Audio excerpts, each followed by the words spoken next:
Friends, welcome back to my channel. ఈరోజు మీకు ఈ సీరియల్లో ఏం జరిగిందో తెలుసుకోవాలి అనుకుంటున్నారా? అయితే వెంటనే మనం సీరియల్లోకి వెళ్ళిపోదాం. ఇంకా కావ్య అయితే ఆటో డ్రైవర్గా వచ్చింది కళ్యాణే అన్న నిజం తెలుసుకొని కళ్యాణ్ రాసిన కవితని చదువుతూ ఇంకా ఇదే జీవితమని, ఇలాగే నీ మొదటి మెట్టుని కొనసాగిస్తూ ఇక్కడే ఆగిపోవద్దు, ఈ ప్రయాణం నువ్వు అంచెలంచెలుగా ఎదగడానికి తోడ్పడాలి అని చెప్పి కావ్య ఇక కళ్యాణ్ని ఎంకరేజ్ చేస్తుంది.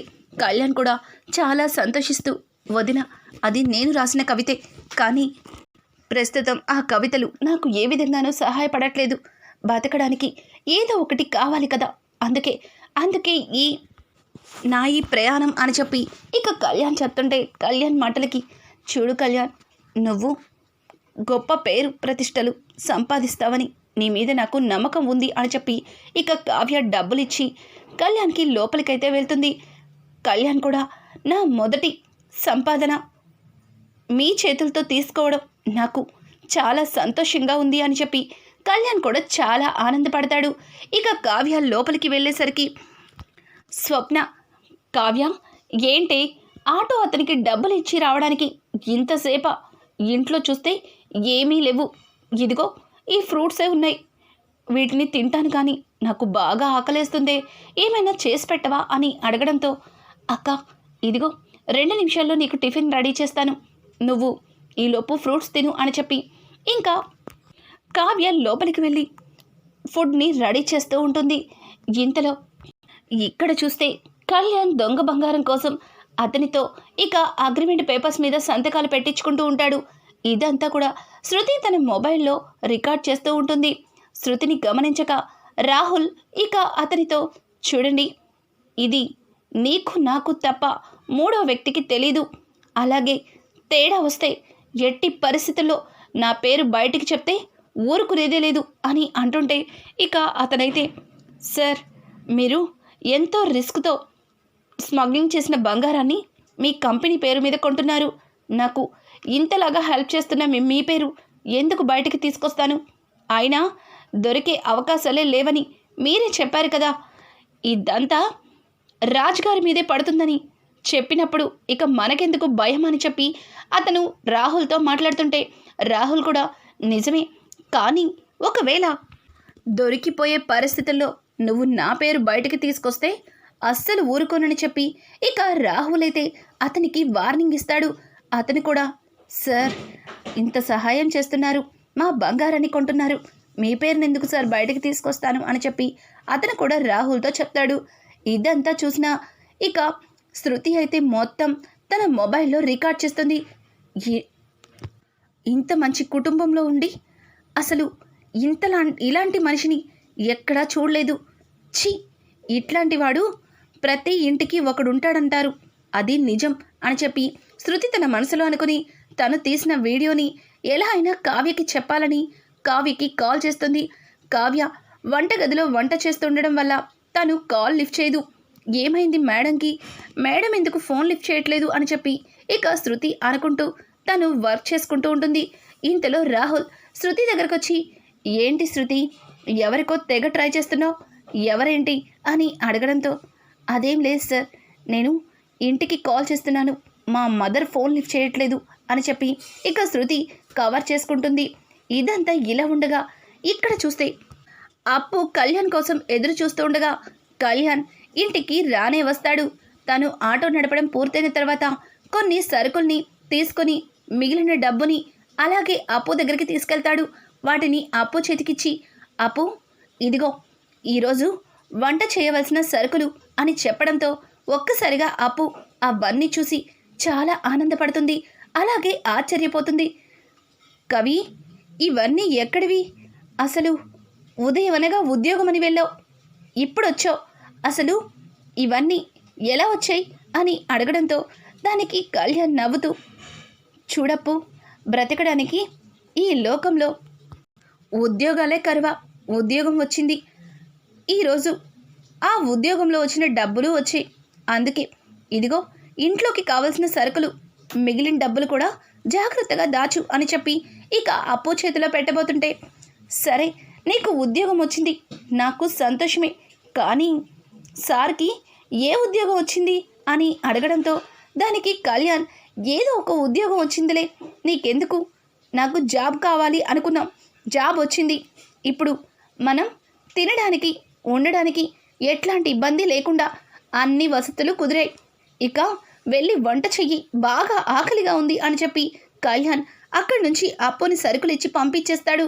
తను ఆటో నడుపుతున్నాను అన్న సంగతి అప్పుకి తెలిస్తే చాలా బాధపడుతుంది అన్న విషయం గుర్తు చేసుకొని అందుకే ఉద్యోగం అని మాత్రమే చెప్పి తను చేస్తున్న ఉద్యోగం ఏంటి అని వివరంగా అప్పుకి చెప్పకుండా దాచిపెడతాడు. అప్పు కూడా కళ్యాణ్కి ఉద్యోగం వచ్చిందని చాలా సంతోషిస్తుంది. అలాగే గబగబా వంటనైతే పూర్తి చేస్తుంది. ప్రేమగా కళ్యాణ్కి వంట వండి పెడుతుంది. ఇద్దరు కూడా సంతోషంగా ఒకరినొకరు చూసుకుంటూ సంతోషంగా తింటూ ఉంటారు. ఇక ఉదయాన్నే రాహుల్ అయితే ఫోన్ మాట్లాడుతూ, ఈడియట్స్, మళ్ళీ చెప్పాను కదా, అయినా మీకు అంత అజాగ్రత్త ఏంటి, అంత బంగారం స్మగ్లింగ్ చేస్తూ పోలీసులకు దొరికిపోతే వాళ్ళు చూస్తూ ఊరుకుంటారా, ఏం చేశారు మరి అని అడగడంతో దానికి అట్నుంచి వాళ్ళు ఏం చెప్పారో తెలియదు కానీ రాహుల్ ముందు అక్కడి నుంచి పారిపోండి, తర్వాత ఏం జరిగినా నేను చూసుకుంటాను అని చెప్పి రాహుల్ కాల్ కట్ చేస్తాడు. ఇంతలో రుద్రాణి రాహుల్ దగ్గరికి వచ్చి, నాన్న రాహుల్, ఏమైందిరా, ఎందుకు అంత కంగారు పడుతున్నావు అని అంటుంటే, అదేం లేదు మమ్మీ, అదేం లేదు అని చెప్పి ఇక రాహుల్ ఇబ్బంది పడుతుంటే, రేయ్, నాకు తెలియకుండా నువ్వేం చెయ్యట్లేదు కదా, చెప్పు ఏం జరిగింది అని అనడంతో ఇక రాహుల్ అయితే జరిగిందంతా రుద్రాణికి చెప్తాడు. రుద్రాణి చాలా ఆవేశంగా రాహుల్ చెంప చెల్లుమనిపిస్తుంది. మమ్మీ అని గట్టిగా అరవడంతో, నోర్మోయ్, వెళ్ళి 2 రోజులైంది, వెంటనే ఇంత పెద్ద తలనొప్పిని తీసుకొచ్చి నా నెత్తిన పెట్టావు. నిన్న ఉదయం ఆ స్వప్న అలాగే కావ్య చేసిన గొడవ మామూలు గొడవ కాదు, ఇప్పుడు ఆ గొడవని నిజం చేసేలాగా నువ్వు ప్రవర్తించావు. ఖచ్చితంగా ఇప్పుడు పోలీసులు ఇంటికి వస్తారు, వాళ్ళకి ఏం సమాధానం చెప్పాలనుకుంటున్నావురా అని అంటుంటే, ఏమో మమ్మీ, ఏం చెప్పాలో నాకు కూడా అర్థం కావట్లేదు, కానీ ఇంత త్వరగా దొరికిపోతానని అస్సలు అనుకోలేదు అని అంటుంటే, అయినా ఏం చేసినా నాకు మాట చెప్పి చేయమన్నాను కదా, ఎందుకు ఇలా చేసావు అని చెప్పి ఇంకా రుద్రాణి రాహుల్కి 4 చీవాట్లు పెట్టి రాహుల్కి ఇక కొద్దిసేపు ఆలోచించి ఏదో చెప్తుంది. రాహుల్ రుద్రాణి చెప్పినట్లుగా ఓకే మమ్మీ, అలాగే చేస్తాను అని చెప్పి తలని తిప్పుతూ ఉంటాడు. అలాగే కావ్య కూడా తన మొబైల్ని చూసుకునేసరికి శృతి ఫోన్లు కనిపిస్తాయి. శృతి ఫోన్ చూసిన కావ్య వెంటనే శృతికి కాల్ చేయడంతో శృతి ఏం చెప్తుందో తెలియదు కానీ కావ్య హడావుడిగా బయటికి వెళ్తూ ఉంటే అపర్ణ, అమ్మ కావ్య, ఏంటి ఇంత ఉదయాన్నే ఎక్కడికి వెళ్తున్నావు అని అడగడంతో దానికి కావ్య, అత్తయ్యగారు, చిన్న పని ఉంది, త్వరగా వచ్చేస్తాను, మీ అందరికీ కావలసిన కాఫీని ఫ్లాస్కోలో పెట్టాను, అలాగే టిఫిన్ కూడా రెడీ చేసేసాను, నేను త్వరగా వచ్చేస్తాను అని చెప్పి కావ్య చెప్తుంటే, ఏంటమ్మా అంత అర్జెంట్ పని, అసలు ఏమైంది అని అడుగుతుంటే, అత్తయ్యగారు, నేను వచ్చిన తర్వాత అంత వివరంగా చెప్తాను అని చెప్పి ఇక కావ్య అయితే హడావుడిగా వెళ్ళిపోతుంది. శృతి కావ్యని పిలిచిన ప్లేస్కైతే కావ్య వెళ్తుంది. ఇక శృతి తన మొబైల్లో తీసిన వీడియో మొత్తాన్ని కూడా కావ్యకి చూపిస్తుంది. మేడం, ఇది మీకు నేను మొబైల్లోనే పంపించుండొచ్చు, కానీ నా నెంబర్ ఎప్పుడు మన కంపెనీ ట్రేస్ చేస్తుంది, నేనే ఇదంతా చేశానని తెలిస్తే తర్వాత ఆ రాహుల్ సార్ నన్నేం చేస్తారో మీకు తెలియంది కాదు, అందుకే మిమ్మల్ని పర్సనల్గా ఇక్కడికి రమ్మని చెప్పాను అని చెప్పి తన మొబైల్లో ఉన్న వీడియోని కావ్యకి చూపించి ఇక కావ్యకి ఒక కాపీని అయితే ఇస్తుంది. కావ్య కూడా శృతితో మాట్లాడుతూ, థ్యాంక్ యూ శృతి, ఇంత పెద్ద హెల్ప్ చేసినందుకు నిజంగా నాకు చాలా సంతోషంగా ఉంది అని చెప్పి ఇక శృతికి థ్యాంక్స్ చెప్పి కావ్య ఇంటికైతే బయలుదేరుతుంది. కానీ అప్పటికే కొంతమంది పోలీసులు రాజ్ కోసం ఇంటికైతే వస్తారు. Swaraj group of company MD Swaraj గారు మీరే కదా అని చెప్పి రాజ్ని అడగడంతో ఒక్కసారిగా అందరూ కూడా ఆశ్చర్యపోతూ, అవును వాడే, కానీ పోలీసులు ఎందుకు వచ్చారు అని చెప్పి సుభాష్ అడగడంతో, సార్ ఈరోజు ఉదయం ఆటో పెట్రోలియం వెహికల్లో దొంగ బంగారాన్ని స్మగ్లింగ్ చేస్తూ ఒక ఆటో దొరికిపోయింది, అది ఎంక్వైరీ చేస్తే స్వరాజ్ గ్రూప్ ఆఫ్ కంపెనీదని తెలిసింది అని చెప్పడంతో ఒక్కసారిగా రాజ్, ఏం మాట్లాడుతున్నారు, దొంగ బంగారాన్ని స్మగ్లింగ్ చేస్తున్నామా? అసలు మీకొచ్చిన ఇన్ఫర్మేషన్ రాంగ్ అనుకుంటా అని అనడంతో, సార్ నాకొచ్చిన ఇన్ఫర్మేషన్ అంతా కరెక్టే, ఒక్కసారి ఈ డ్రైవర్ని చూడండి అని చెప్పి తన మొబైల్లో ఉన్న ఫోటోని రాజ్కి చూపిస్తారు. ఆ డ్రైవర్ ఎవరో కాదు, ఎప్పటి నుంచి వాళ్ళ దగ్గర నమ్మకంగా పనిచేసే వ్యక్తే. అవును, ఇతను మా దగ్గర పనిచేసే వ్యక్తే, కానీ దొంగ బంగారాన్ని స్మగ్లింగ్ చేయడం ఏంటి? మీకు ఏదో రాంగ్ ఇన్ఫర్మేషన్ వచ్చినట్టుంది అని అంటుంటే, లేదు సార్, మేం అన్నీ చెక్ చేసుకొని వచ్చాం. ఎంతైనా దుగ్గిరాల కుటుంబం, స్వరాజ్ గ్రూప్ ఆఫ్ కంపెనీ అంటే పెద్ద పేరు పలుకుబడి ఉన్న కంపెనీ. అట్లాంటి కంపెనీ గురించి చిన్న రాంగ్ ఇన్ఫర్మేషన్ తీసుకొని ఎలా వస్తాం సార్? అన్ని ఆధారాలు ఉన్న తర్వాతనే వచ్చాం. కానీ అంత పెద్ద కంపెనీ అయ్యుండి ఇలా స్మగ్లింగ్ చేయడం ఏంటి సార్ అని చెప్పి ఇక పోలీస్ రాజ్ని అడగడంతో వెంటనే సుభాష్, రాహుల్ ఏంటిది? నువ్వే కదా కంపెనీకి వెళ్తున్నావు, కంపెనీలో ఇట్లాంటి గందరగోళం చేయడానికి నా వెళ్ళావు అని అంటుంటే పక్కన ఉన్న అపర్ణ, నిన్న స్వప్న, కావ్య గొంతు చించుకొని చెప్పారు. ఈ రాహుల్ చేస్తున్న తప్పుని అందరి ముందు బయటపెట్టారు. కానీ మీరందరూ ఏం చేశారు? నా కోడల్ని తప్పు పట్టారు. నా కోడలేదో తప్పు చేస్తుందని చెప్పి ఈ రాహుల్, రుద్రాణి ఇద్దరూ కలిసి ఇష్టం వచ్చినట్టు మాట్లాడారు అని చెప్పి ఇక అపర్ణ అంటుంటే వెనుక నుంచి ధాన్యలక్ష్మి, ఈ రాహుల్, రుద్రాణి ఇద్దరు ఎప్పుడు ఇంతే, వీళ్ళు ఈ ఆస్తి మొత్తాన్ని కూడా తరిగిపోయేలా చేయాలని చూస్తున్నారు. చివరికి నా కొడుక్కి చెప్పి మిగులుస్తారని నాకు అర్థమవుతుంది అని చెప్పి ధాన్యలక్ష్మి తన బాధని చెప్పుకుంటూ ఉంటే, ఏయ్ నోరు ముయ్యవే, అందరూ ఒకటి మాట్లాడుతుంటే నువ్వు ఇంకొకటి మాట్లాడతావు అని చెప్పి ప్రకాశం ధాన్యలక్ష్మికి 4 చీవాట్లు పెడతాడు. ఇక ఇన్స్పెక్టర్ అయితే, సార్ మిమ్మల్ని ఇప్పుడు అరెస్ట్ చేయాలి అని అంటుంటే దానికి సుభాష్, రాజ్ని ఎలా అరెస్ట్ చేస్తారు? రాజ్ కంపెనీ బాధ్యతల నుంచి తప్పుకున్నాడు. కంపెనీ బాధ్యతల్ని చూసుకునేది ఈ రాహులే. ఇదంతా చేసింది ఈ రాహులే. మీరు అరెస్ట్ చేస్తే రాహుల్ని అరెస్ట్ చేయాలి అని చెప్పి ఇక సుభాష్ మాట్లాడుతుంటే దానికి రాహుల్, ఆపండి మావయ్య, ఆపండి, తప్పు జరిగితే నా వైపు వేలెత్తి చూపిస్తున్నారు. అసలు కంపెనీకి వెళ్తుందే నేను 2 రోజుల నుంచి, అయినా మన కంపెనీ దొంగ బంగారాన్ని కొంటుందని నాకు అసలు తెలియనే తెలీదు. 2 రోజుల్లో ఇంత చేసేస్తానా? ఇంతకు ముందు వరకు ఇదంతా చూసుకున్నది రాజ్. నాకు ఇందులో ఎట్లాంటి సంబంధం లేదు. అనవసరంగా నన్నెందుకు ఇన్వాల్వ్ చేస్తున్నారు అని చెప్పి రాహుల్ అయితే రుద్రాణి వైపు చూస్తూ ఇక వాళ్ళతో మాట్లాడతాడు. వెంటనే రాహుల్ మాటలకి పెద్దావిడ రాహుల్ అని గట్టిగా అరుస్తుంది. నా మనవణ్ణి నిందిస్తావా? అసలు తప్పు చేసింది నువ్వు. నిన్న కావ్య, స్వప్న ఎంత గొంతెత్తి చెప్పినా కాదని అమ్మ కొడుకులిద్దరూ దబాయించారు కదా, మరి కళ్ళ ముందే కనిపిస్తుంది సాక్ష్యం, మరి దీన్నేమంటారు అని అడగడంతో, నానమ్మ నువ్వు వాళ్ళనే నమ్ముతున్నావు, నన్ను నమ్మటం లేదు. నేను ఎట్లాంటి తప్పు చెయ్యలేదు. నేను కంపెనీ బాధ్యతలు తీసుకున్నది 2 రోజులు మాత్రమే. కానీ దొంగ బంగారాన్ని ఎప్పటి నుంచి స్మగ్లింగ్ చేస్తున్నారో నాకెలా తెలుస్తుంది?